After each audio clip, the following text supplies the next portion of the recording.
child marriage उन्दै हाबा जानायनि सायाव आसाम डिजिपि जिपि सिंआ मा बुंखो आरो मोनसे स्पेसियेल आपडेट दङ जोंहा मानगोनां पि बर' सारा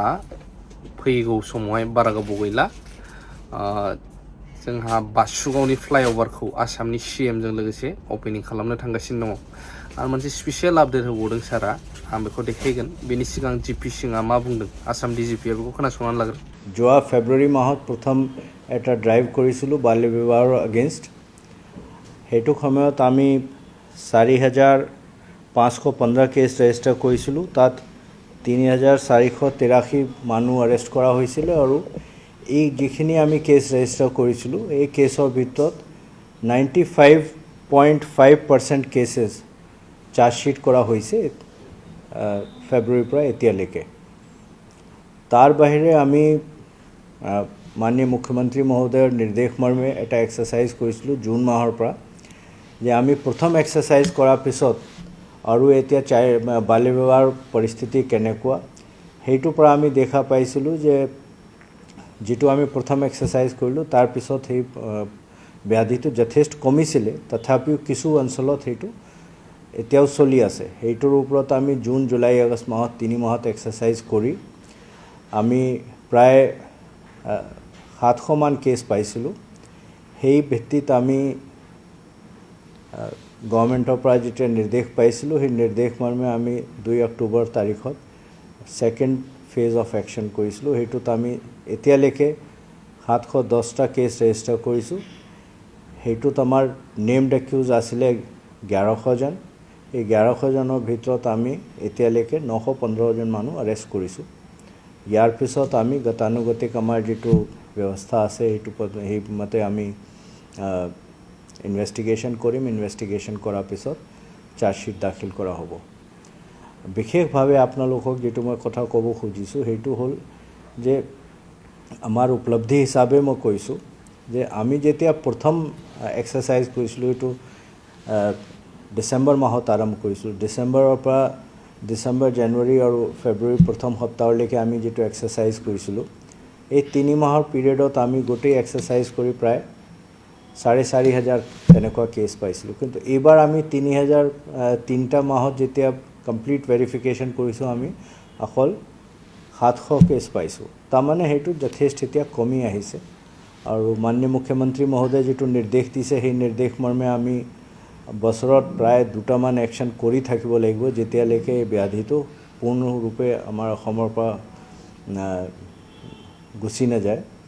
মই ভাবো যেনেকৈ আমি চলি আছো যেটো প্ৰগ্ৰেছ প্ৰথম ফেজৰ পৰা সেকেন্ড ফেজৰ ভিতৰত হৈছে যদি আমি 2 বছৰ এনেকুৱা এক্সাৰসাইজটো চলাই দিওঁ তেতিয়া এই ব্যাধিটো অসমৰ পৰা সম্পূৰ্ণভাৱে নোহোৱা হ'ব মোৰ তেনেকুৱা ফিলিং হয় কাৰণ প্ৰথম ফেজৰ পৰা সেকেন্ড ফেজত আহোতে এতিয়া প্ৰায় মানে 4,500 আছিল এইবাৰ 700 কেছ হৈছে so huge reduction so next time আমি যেতিয়া 6 মাহ 8 মাহ পিছত যেতিয়া কৰিম তেতিয়া কিমাননো কেছ ওলাই হেতু পৰা আমি পাই যাম যে এতিয়া মানে কিমান প্ৰগ্ৰেছ হৈছে মানে সিম্পল এটা কথা যে মানুহে যেটো বাল্য বিবাহ ইনভলভ হৈ আছে এওঁলোকে বাল্য বিবাহ নকৰি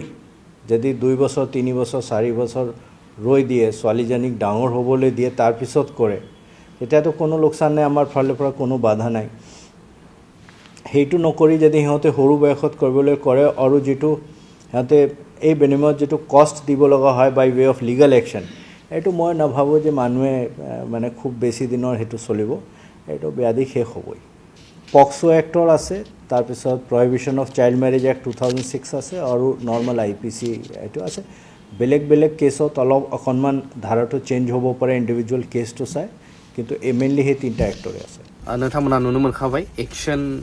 ना जागासिनो दङ एन्टायार BTR आवबो अल आसामनिफ्राय दा BTR आवबो फैबाय आरो बे एक्शना कन्टिनिउ जाबाय थागोन जायफ्रा उन्दै बैसोनि हिनजावसाफोरखौ हाबा लादों प्लास जायफ्रा सानै हाबा लानाय डुएल मेरिज बा डुएलनिबो बारा सानैनिबो बांसिन बैफोर सुबुंफोरा एबारनिफ्राय डिसेम्बर मान्थनिफ्राय इलिगेल हासबेन्डफोरा हमजानायनि लामायाव थांगासिनो दङ फर्स्ट वीक अफ डिसेम्बरनिफ्राय नोंथांमोना मिथिनानै लानाया गाहाम सोर सोर दं नोंथांमोननि गामिफोरावबो कमेन्टनि थ्रुयै बुंलाबायना आंनाव हमलायगोन जेबो बुंनांगौ गैया आंहा BPFआ गावसोरनि गावसोरनि जि फेलारखौ खोबथेनो थाखाय बायदिसिना खोथाफोरखौ बुंलाबायदों नाथाय बिथांमोननि सिगां समाव बड'लेण्डनि जि सिमा बियो गहपुरसिम बारायाखैमोन बैसिम गामि हाबाखैमोन बड'लेण्डआव बेबायदि सान्थि फैयाखैमोन बड'लेण्डआव बेबायदि जौगानाय फैयाखैमोन दा बेफोरखौ बुंनो हायैनिनो बिथांमोना बायदिसिना पार्सनेल खोथाफोरखौ बुंनानै बायदिसिना सोंखारिनाय एबा गाज्रि बाथ्राफोरखौ बुङो नाथाय दिनै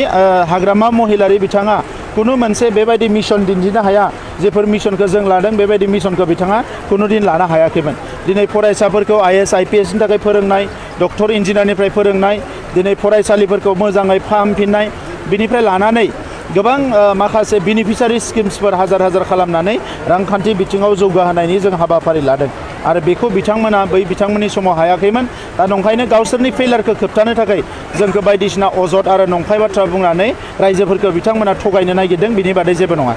अपारेशन दङ बेवहाय जेबो जेंना गैया UPPL BJP जोंनि जि बिजाथि जागोन बियो गोबां भटआव देरहागोन आरो बेवहाय BPFआ कुनु कारनाव खाथियावबो फैनो हानाय नङा आरो बिथांमोना नैबे बिसायख'थिनि उनावनो BPF हान्जाया कमप्लिटलि बन्द जालांसिगोन दा नोंथांमोना प्रमद बर' सारनि बिथांनि स्पिच बा बिबुंथिफोरखौबो खोनानो मोनबाय प्लास लास्टआव आं बेखौल' बुंनो गोसो रायजोफोरनि गेजेराव रिमाइन्ड खालामनानै होबाय थानो गोसो हा बै गोजोन गोरोबथायावहाय सिगनेचार होफानाय सिगनेटरि जायफ्रा सागानगिरि बैसोरलाय मालाथो गगोननो गिदिर बाथ्रा बुंगासिनो दङ बोसोरबाया थांनोसै माथो अन्नानै फोरमायलाय यहाँ पर वोटर्स पार्टी इंटरनेशनल के एक मास गैदरिंग जनसभा का आयोजन हुआ था और वो खास करके इस बात के लिए हुआ था कि हमारे देश में स्पेशली ये जो BTR एरिया है यहाँ लोगों की जो तकलीफ़ है परिवारों में यहाँ की जो लीडरशिप है पॉलिटिशियन है उनकी तकलीफ़ को एड्रेस न करके वो कम्युनिटीज़ को लड़ा के एक साइड की वोट लेके पॉलिटिक्स करना चाहते हैं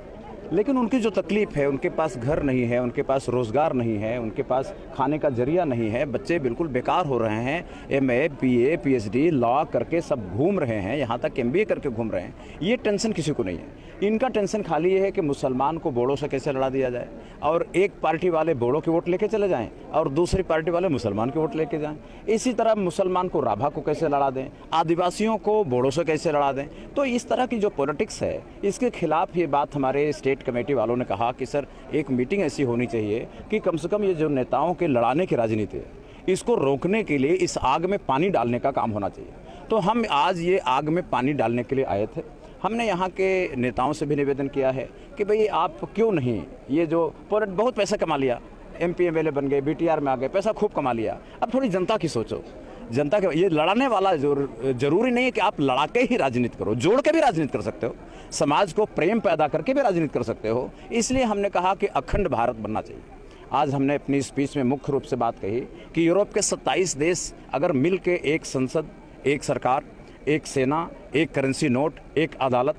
बना सकते हैं तो हम भारत के पड़ोसी देश जो 8-9 देश हैं भारत है पाकिस्तान है बांग्लादेश है भूटान है बर्मा है ये जो श्रीलंका है मालदीव है ये सारे देश मिल करके भी अगर हम एक सरकार बना लें और इन सब लोग मिल करके एक साझी संसद बना लें साझी सुप्रीम कोर्ट बना लें और एक साझी पुलिस बना लें एक साझी सेना बना लें तो हम ज़्यादा सुरक्षित हो जाएंगे हमारी सीमाएं भी ज़्यादा सेफ हो जाएंगी और लड़ाई झगड़े में जो पैसा सेना पर खर्चा हो रहा है हमारी जनता का और उनकी झोपड़ी उनके कपड़े उतरवा के सेना पर खर्चा किया जा रहा है उसकी भी ज़रूरत खत्म हो जाएगी बाद में हम चीन वालों से भी बात करेंगे कि भाई अब हम लोग भी एक ब्लॉक बना लेते हैं फ्रेंडशिप कर लेते हैं क्यों लड़ें